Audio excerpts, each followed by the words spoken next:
네, 이번 중간 간부 인사 보신 것처럼 다음 달 3일부터 적용이 됩니다. 현재 진행 중인 청와대 관련 수사팀을 대거 좌천된 상황에서 향후 수사 더 이어지기 어려워 보입니다. 인사 적용 전까지 기존 수사팀 최강욱 공직기강 비서관에 이어서 백원우 전 민정비서관에 대한 기소를 할 것으로 현재 보입니다. 교수님, 예. 이제 백 전 비서관까지 검찰이 기소를 할 경우 검찰과 청와대에 또 2차 대충돌이 예상이 되는데요. 뭐 충돌이라고까지 표현하긴 저는 뭐 그렇다고 보지만 이제 어쨌든 자체적으로 과연 그럼 기소를 어떻게 할 거냐면 지검장과 검찰총장의 의견이 다를 수도 있잖아요. 그건 아직까지 모르겠습니다. 예. 어떤 기류인지 모르겠지만 이건 검찰 내부에서 자체적으로 어쨌든 논의가 있어질 것이고 물론 최종 결정은 검찰총장이 할 가능성이 높지 않겠습니까? 네네. 만약 이제 동부지검장이 본인의 의사를 밝힐 수도 있고 또는 검사들이 기소를 할지 안 할지 사건에 대해서 함께 논의하지 않겠습니까? 네네, 사건을 그렇죠. 담당했던 기사들이 논의하고 검토해서 지검장한테 보고를 하면 또 지검장이 검찰총장 만나서 논의하고 이런 과정을 통해서 결정이 될 거기 때문에 직접적으로 청와대가 개입한다고 저는 보지는 않고요. 네. 다만 그 안에서 정말 자유롭게 토론해서 합리적인 방안을 찾아내야 된다. 의견이 다를 수는 있지만 의견을 하나로 모아야 되지 않겠어요? 네네. 그런 과정이 있어서 어쨌든 그 과정을 통해서 기소를 할지 여부가 또 안 할지 여부가 결정되지 않을까 이렇게 보여집니다. 예. 네, 그런데 변호사님, 이 최강욱 비서관 기소 이후 이 추미애 장관이 날치기 기소다 이렇게 좀 격한 표현을 쓰기도 했는데 검찰에서는 바로 이거 적법한 절차였다 이렇게 반박을 했거든요. 이 검찰과 법무부 갈등이 좀 격화되는 것 같습니다. 네, 일단 추미애 장관의 입장은 뭐냐면은 이게 네. 중앙지검 검찰청 위임 전결 규정을 위반했다는 겁니다. 예. 거기 보면 어떻게 돼 있냐면은 중요 사건과 관련한 사건의 처리는 지검장의 결재를 받도록 돼 있어요. 그거는 틀린 말은 아니에요. 근데 뭐냐면은 위임 정결 규정은 훈령이고 검찰청 내의 훈령이고 검찰청법이라는 게 있거든요. 네. 검찰청법에 보면은 좀 더 상위 법령이죠. 12조 2항에 검찰 사무를 총괄하고 검찰청 공무원의 지휘 감독을 하는 사람은 검찰총장으로 지금 규정이 돼 있단 말이에요. 네네. 그래서 이것과 같이 어떤 확실한 근거가 없이 결재를 미루고 있는 상황에서 네. 검찰총장의 지시를 받고 차장 결재로 기소를 한 게 위법이냐 이렇게 하는 부분에 대해서는 검찰청의 말이 맞지 않나 그렇게 생각이 듭니다. 네. 네. 근데 전재현 변호사님 얘기를 들어보면 이 법률적으로 크게 지금 과정이 문제가 없는 것 같은데 추미애 장관이 날치기라는 정치적 용어까지 써가면서 감찰까지 하겠다거든요. 이게 감찰할 사안인가 의문이 드네요. 그러니까 아무래도 이제 그 아까 말씀하신 두 가지 법의 충돌이라고 보여져요. 예. 그러니까 좀 더 예를 들면 지검장의 결재가 있어야 된다는 조항이 있는 거 아니겠습니까? 네. 그 조항과 함께 지휘 감독을 하는 사람은 검찰총장이라는 얘기예요. 그러니까 지휘 감독이라는 개념은 조금 더 넓은 개념이잖아요. 네. 구체적으로 결재도 그 안에 포함되느냐 안 되느냐 뭐 논란이 될 수는 있습니다.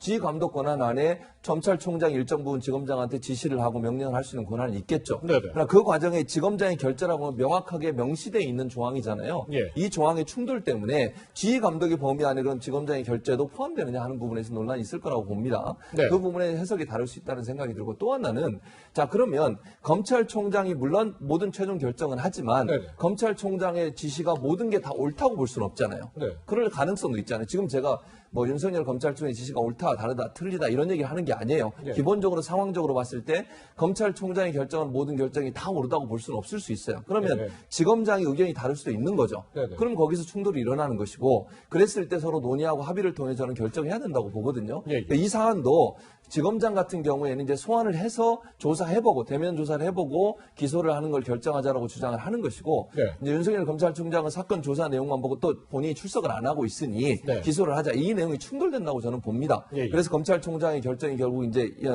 다른 사람의 차장 검사를 통해서 어쨌든 정결을 통해서 결정이 된 건데 그 사항은 서로 검찰 내부의 어떤 뭐 갈등이라는 표현까지는 아닌 것 같고요. 제가 볼 때는 의견이 다른 부분 이런 부분들에서 맞춰가는 과정을 통해서 해야 되는 부분이 있는데 네. 그런 부분을 하지 못한 부분에 대한 아쉬움이 있는 것 같습니다. 네. 근데 저는 이게 이견이 있을 수 있는 것과 네.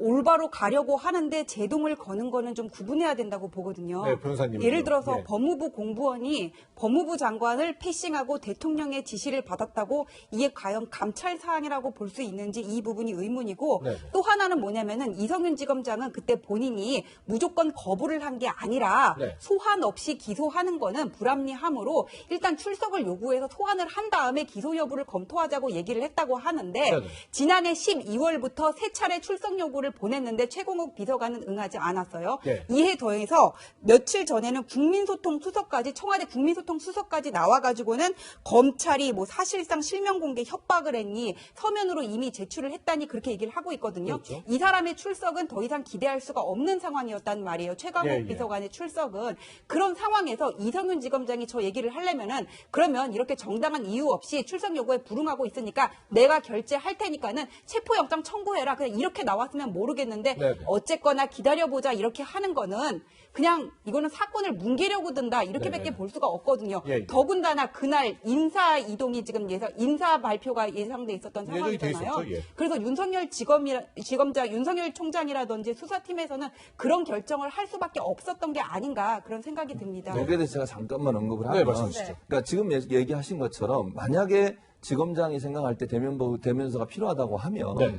이견이 있을 수 있잖아요. 그랬을 경우에 지금 나중에 우리가 이게 나누겠지만 최강욱 비서관은 본인은 피의자로 부른 적을 없다고 지금 얘기를 해요. 본인은 주장을 하죠. 예. 주장을 하죠. 그러니까 참고인으로 불렸기 때문에 저는 안 갈 자유가 있기 때문에 안 갔다고 얘기를 하고 있어요. 네. 그러면 서로의 이제 의견이 다른 거잖아요. 네. 검찰청에서는 피의자로 불렀다고 주장을 하고 있고 최강욱 지금 비서관은 참고인으로 알고 있다고 얘기를 하고 있기 때문에 네, 네. 그런 차이 때문에 문제가 있다고 하면 만약에 정말 필요하면 그럼 체포영장 발부해서라도 그래도 출석을 하는지 안 하는지를 뭐 얘기하고 뭐 보고 나서 그래도 안 하면 뭐 예를 들어서 기소를 하는 것을 지검장이 할 수 있겠죠. 그런데 지금 체포영장 발부 같은 건 없었고 지금 상황에서 이렇게 논란이 되는 상황에서 서로 의견이 다르기 때문에 이게 단순히 그냥 지검장의 의견이 틀렸고 검찰총장의 의견이 100% 맞다 이렇게 단정적으로 얘기할 수 있는 상황은 아니라고 봅니다. 네. 뭐 잠깐 이제 피의자 그 얘기는 조금 이따 다시 조금 자세히 나눠보기로 하고요. 지금 일단 이와 비슷한 사례 과거에도 있었습니다. 박근혜 정부 시절인데요. 한번 들어보시죠. 항명이라는 모습으로 가리라는 상상도 하지를 못했습니다. 이것은 항명이 아니다. 이거는 밝혀야 된다는 생각 때문에 제가 정말 그 마음이 괴롭지만 이렇게 말씀을 드리는 겁니다. 대단히 사랑하고 있습니다. 저는 사람에 충성하지 않기 때문에 제가 오늘도 이런 말씀을 드리는 겁니다. 변호사님, 당시에 윤석열 총장이 뭐 국정원 댓글 사건의 수사팀장이었는데 그때도 사실 뭐 지금과 비슷한 일이 일어났는데 평가는 많이 다른 것 같아요. 그러니까 이게 참 역사는 돌고 돈다는 말이 또 한 번 생각나는데 이게 네. 2013년 10월 기사입니다. 거기 뭐라고 나냐면은 그때 국정원 댓글 수사가 한창 진행 중일 때 네네. 윤석열 지검장의 어떤 위임 정결 규정 위반으로 중앙지검에서 감찰을 언급한 적이 있어요. 네. 그 사유는 뭐냐면은 기소를 하고 공소장을 변경을 할 때는 중앙지검장의 결재를 받아야 되고 네. 그다음에 중요 사건과 관련해서 체포나 압수영장을 청구를 할 때는 차장 결재가 필요한데 그 당시에가 윤석열 지청장이었어요. 여수지청장이었어요. 지청장 선에서 이거를 마무리해서 끝냈다. 그래가지고는 위임 정결규정 위반이었다. 그래서 감찰을 언급한 적이 있는데 이런 어떤 권력형 비리나 중요 사건 수사를 할 때는 이 본질을 덮으려는 사람이 있고 그냥 정도를 가려는 사람이 있기 마련이거든요. 네.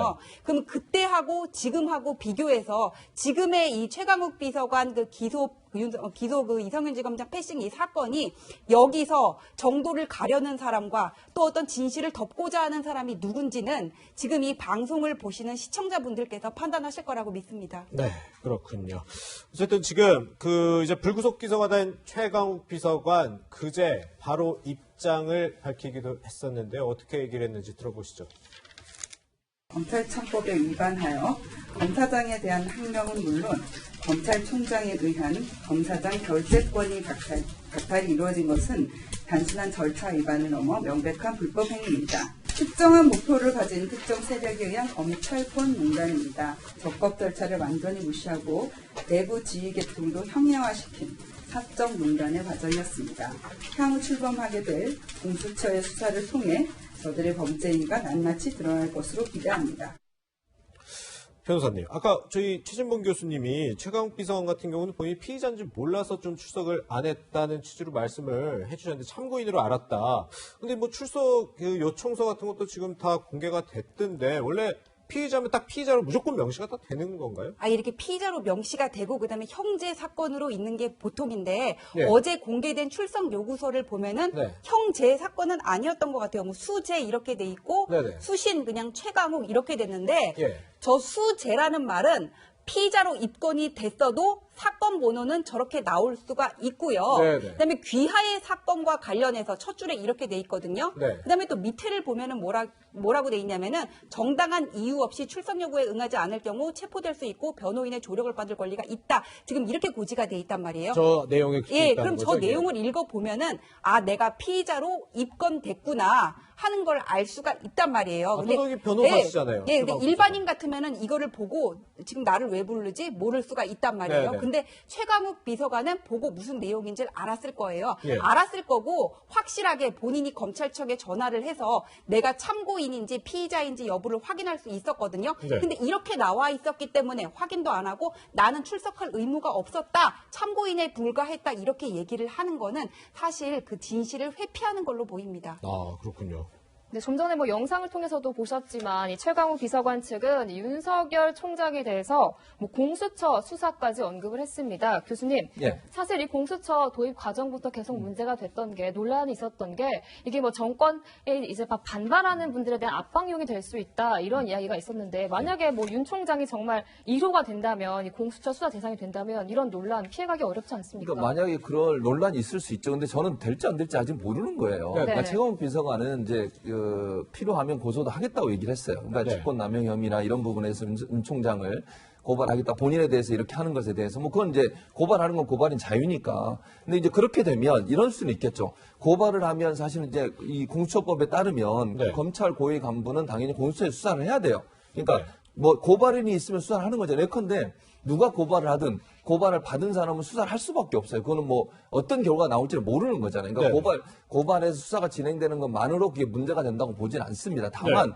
그 결과가 어떻게 나오냐가 중요하지 않겠어요? 네. 예를 들어서 윤 총장이 고발이 됐다고 가정을 하는 선에서 제가 말씀을 드려보면 네. 그러고 나서 수사를 해서 아무 혐의가 없으면 혐의 없으면 나올 것이고 네. 아니면 어떤 경우가 나올지는 아무도 모르는 거죠. 그래서 단순히 저는 고발하는 사람이 고발하는데 그걸 조사를 안 할 수는 없으니 어떤 형태로는 조사가 이루어질 가능성은 있다. 고발한다는 전제 조건을 말씀을 드리는 것이고요. 예. 그렇다고 해서 그것이 무슨 윤 총장을 처벌하겠다는 의지다. 이렇게 보는 것은 아직은 아니다.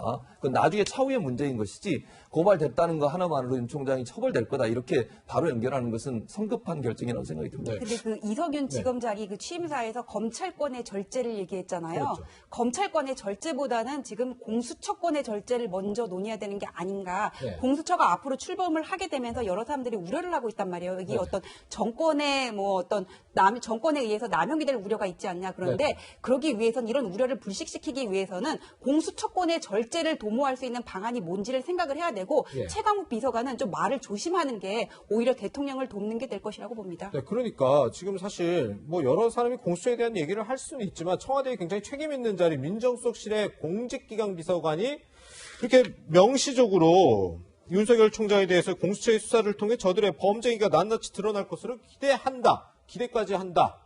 이렇게 얘기를 한 것 자체가 사실 좀 무게가 다르다고 볼 수 있을 것 같거든요. 그렇죠. 이게 비서관이 그러니까 뭐 어떤 국민이 부여받은 권력을 가진 이런 비서관이란 말이에요. 그런데 네. 지금 이렇게 말을 함부로 하면서 뭐라 그러냐면 공수처 뜨면은 윤 범죄 행위가 수사 대상이 될 것이다. 검사장의 결재권을 박탈한 것은 명백히 불법이다. 지금 이렇게 얘기를 하고 있는데 네. 윤 총장을 중심으로 한 특정 세력이 사적 농단을 하고 있다 이렇게 했는데 대한민국 검찰 역사상 이렇게 당당한 피의자는 없지 않았을까. 예. 이게 기소 대상이 되냐 안 되느냐에 대해서는 이론이 있을 수 있다는 점은 인정을 해요. 근데 네. 해명할 기회를 걷어찬 거는 본인이란 말이에요. 네네. 그런데 그 기소를 했다고 나서 본인 뜻대로 되지 않는다고 해서 이렇게 지금 말을 막 하는 것은 권력의 오만함을 보여준다. 국민들 입장에서는 그렇게 생각할 수밖에 없을 거라고 보입니다. 예. 권력의 오만으로까지 연결시키는 건 좀 저는 지나치다고 보고 예. 본인이 이제 예를 들면 이게 지금 기소를 당하고 네. 본인 볼 때는 기소당할 수 있는 사건이 아니라고 보고 있는 거잖아요. 네. 또 피의자라고 제대로 아까 말씀하신 것처럼 그건 의견이 있어요. 지금 현재는. 네. 그러니까 그런 상황에서 본인을 불구속 기소한 검찰 행위 자체가 본인은 부당하다고 느끼는 거예요. 그런 차원에서 본인이 자기 얘기를 하는 것은 저는 뭐 당연히 할 수 있는 말이라는 생각이 들어요. 이게 무슨 네. 정권 차원의 문제가 아니라 최강욱 비서관 개인의 문제라고 저는 보거든요. 그래서 네. 본인이 기소당한 것이 본인은 억울하고 도저히 이해가 안 되는 그런 행동을 통해서 했다고 본인은 생각하고 있는 거잖아요. 네. 그런 차원에서 발표한 것이기 때문에 이게 정권 차원에서 뭐 검찰을 흔들려고 한다거나 이런 개념으로 보는 것은 것은 아니라고 생각합니다. 근데 이분이 비서관이 아니라 그냥 변호사였다면 이렇게 자기 의견 표명을 할 수 있었을까요? 윤석열 총장을 향해서 좀 이 부분에 대해서는 의문인데 반드시 이걸 그냥 그 최강욱 비서관 개인의 의견이라고 치부하기에는 조금 어렵지 않나 그런 생각이 듭니다. 네, 정치적인 부분까지 해석을 해주신 거네요. 예. 그런가 하면 지금 이른바 검사 내전, 검찰 내전까지 지금 벌어지고 있는 모습입니다. 청와대와 검찰만 지금 다툼이 있는 게 아니고 검찰 내부에서도 이성윤 지검장이 이제 자신의 이제 바로 상부 보고해야 될 윤석열 검찰총장을 패싱하고 추미애 장관에게 보고를 했다. 그리고 1시간 뒤에 윤석열 총장이 보고했다. 또 5분 만에 철회했다. 이런 지금 논란 때문에 또 시끄럽거든요. 그러니까 지금 저 얘기가 뭐냐면 이제 보고 내용이 있었나 봐요. 네. 근데 두 개를 사실은 보고의 원칙을 보면 검찰총장과 법무부 장관에게 동시에 보고하게 돼 있고 예. 예외 조항으로 네. 필요시에 따라서는 법무부 장관에 먼저 보고하고 나중에 검찰청에 보고할 수 있다. 네. 특별한 사항, 그 예외 조항으로 돼 있습니다. 예. 그 조항이 있는 상태에서 저 일을 한 건데 아마 이제 보고 내용을 보고하고 나중에 말씀하신 것처럼 그 대검 상황실에 아마 네. 저녁 8시쯤에 23일 저녁 8시쯤에 상황실에 이 보고 문건을 넘겼던 것 같아요. 네. 그랬는데 이제 이성윤 지검장이 판단할 때 이걸 직접 인편으로 보내는 게 낫겠다고 판단해서 5분 만에 철회를 하고 네. 그 다음 날 그러니까 23일 날 법무부에 보고하고 24일 날 대검 기조실장에게 원문을 보고한 걸로 알려지고 있습니다. 예, 예. 그래서 아마 하루 정도의 시간차가 나는 건데 지금 이제 모르겠어요. 왜 이성윤 그럼 지검장이 그거를 같이 그냥 동시에 보내지 않고 따로따로 보냈고 하루 뒤에 보냈는지 이런 문제는 지금까지 완전히 밝혀지지 않고 있기 때문에 그러니까 중앙지검에서는 뭐라고 얘기를 하냐면 네. 의도적으로 대검찰청에 보고하지 않으려고 한 게 아니라 다른 이유가 있어 절차상의 시스템상의 그런 문제가 있었다고 얘기를 하고 있기 때문에 네, 네. 지금 상황에서는 그 이유는 정확하게 모르겠어요. 네. 그러나 시간차가 있는 건 분명해 보이고요. 네. 다만 원본을 그대로 전달한 건 맞는 것이고 네, 네. 그런 상황입니다. 네. 네, 변호사님, 교수님이 말씀해 주시기도 했지만, 이런 논란에 대해서 서울중앙지검이 입장을 발표했거든요. 이제 검찰총장이 대부분 사실관계를 잘 알고 있는 상황이었기 때문에 그렇게 했다라고 했는데, 이런 사유 납득할 만하다고 보시는지요? 검찰 보고 사무규칙에 보면은 상급 검사장과 그 각급 검찰청의 검사장은 상급 검사장과 그다음에 법무부 장관에게 동시 보고하도록 돼 있고 특별한 사유가 있을 경우에는 법무부 장관에게 보고하고 상급관청에게 보고할 수 있다고 돼 있는데 예외라는 거죠. 지금 이번에 보고를 했다는 게 본인을 패싱하고 최강욱 비서관을 기소했다는 그 내용이잖아요. 여기에 대해서 이성윤 지검장은 윤석열 총장이 이 내용을 다 알고 있기 때문에 네. 먼저 보고를 했고 그다음에 나중에 보고를 했다는 건데 이게 내용을 이미 알고 있으면은 이제까지 이래 왔나? 네네. 이게 어떤 나를 패싱하고 쟤들이 먼저 기소를 했어요. 사실 그냥 우리가 보기에는 뭔가 추미애 장관한테 이게 고자질하는 것 같이 그렇게 비칠 수도 있다고 보거든요. 네네. 그래서 내용을 알고 있는 거기 때문에 먼저 보고를 했어요. 이 내용은 이런 어떤 그 최강욱 비서관의 기소를 냈고 이성윤 지검장과 수사팀과의 있었던 그런 그 갈등이라든지 그 이후에 법무부에서 내놓은 그런 입장 표명을 볼 때 쭉 상황을 연결해서 보면은 단순히 윤석열 총장이 이 내용을 미리 알고 있었기 때문이 아니라 이거를 어떻게 그 과거에 그 윤석열 그 사단이라고 말하는 그 윤석열 그 총장 그 수사팀하고 새로 이렇게 선임된 그 지도부와의 네. 갈등의 양상을 그런 국면을 드러낸 그런 한 예로 보는 게 맞지 않나 좀 그렇게 생각이 듭니다. 알겠습니다. 네, 이 최강욱 비서관의 기소 이후 충돌한 검찰과 법무부 또 청와대와 검찰 간 갈등 상황 짚어봤습니다.